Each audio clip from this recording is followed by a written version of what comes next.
Hello students, in previous video we started with the chapter production function and saw some concept related to it like the types of production or the types of products in which we saw the total product, marginal product, average product and all this, okay.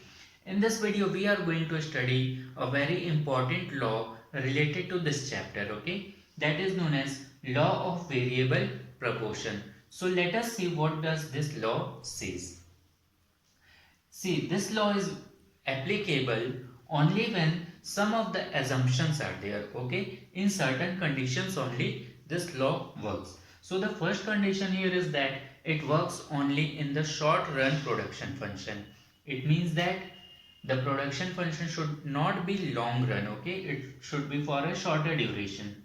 The second thing is that the technology should be constant at all the levels. It means that whatever the process of production is taking place. So the technology that we were using at first, that technology should be used at a constant level. Okay, it means that there should be no change in the technology. There must be fixed and variable factors. We have already seen the fixed and variable factors that is used in the production process. So there must be two factors, that is one must be fixed and the other must be variable. See here we have a table, okay. We are having fixed factor, that is land will be single only, one only. Labor we have, okay, this is the variable factor, that is labor. We are increasing the number of labors here. As we are increasing our variable factor, instead of labor anything could be taken which is variable factor, like here we can also take raw material, okay. So here when we are increasing the number of labors, when we are increasing our variable factor, what is the effect of that in total product and marginal product, okay. So this is the schedule that we will see, and after that we will make a diagram for that what we see how the production takes place, okay. See here when we have one labor, then the product output that we are getting is of 2 units here, okay, and MP will be same here. When we increase the number of labor, when we are increasing our variable factor, the total product here is 2. Okay, it means now 2 people are working and we are getting more output here. Marginal product is 3 here. Okay, in previous video I have shown that how we can take out the marginal product. Here it is 2 and increase is of 3. Then only we have got the total product of 5 here. Okay, so we can see here students that as the our as our variable factor is increasing, the total product is also increasing, okay. But what we notice here is that in a starting, see here, it is increasing at an increasing rate. It means that we are getting more level of output as there is increase in variable factor. Here it was 2, then we have 5, then the output is 9, okay. But after some times what happens that the increase in the total product is at a diminishing rate, okay. Here it falls down, the rate at which here it was increasing, that is not seen here. And when we again increase the variable factor, what happens that now the total product, instead of increasing, it becomes constant and then it starts to fall down, okay. So this is exactly the law of variable proportion. What does law of variable proportion states that when we increase the variable factor, okay, what happens that the output that we are getting at the first stage, it increases at an increasing rate. Again when we add some more variable factors, then it increases at a decreasing rate.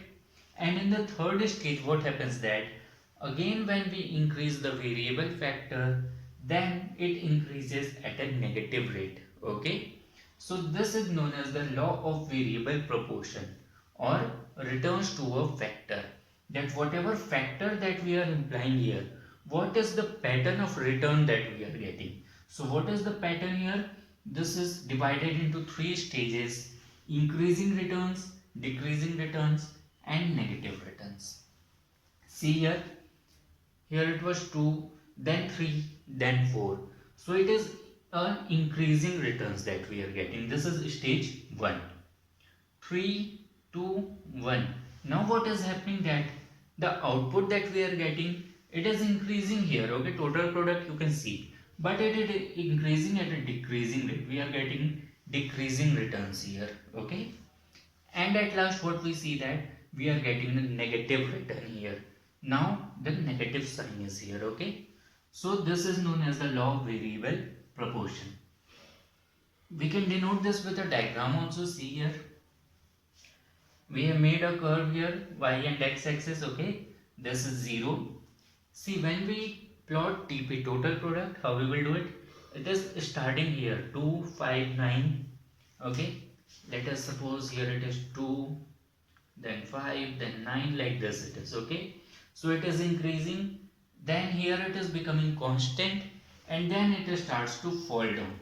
This is our total product. Okay, this thing we have plotted here. When we see the marginal product, this also increases initially. Okay, but after certain stage it starts to fall down, and a stage comes when MP becomes 0, and then it goes on negative side. Okay, so here we can see a relation also between TP and MP, that is total product and marginal product. What we see here is that, see, this is the first stage. Okay, where total product and marginal product, both of them increases at a very high rate. Okay, increasing rate. We can see here, this is known as the first stage. After that, when TMP, marginal product, starts declining, okay, now what happens, that TP increases at a diminishing rate or decreasing rate. This is known as the second stage. Okay, this is known as the second stage, that when MP starts to fall down, TP increases at a diminishing rate. Then comes the third stage, when, see, TP increases only till that point, till MP becomes 0. Once MP goes on negative side, okay, what will happen? TP starts to fall down. So this overall explanation could also be done when we want to state the relation between TP and MP, and this could also be stated when we want to explain the law of variable proportion. So students, this was all about the law of variable proportion, where we see that what is the pattern of return that we are getting as there is change in the variable factor. Thank you.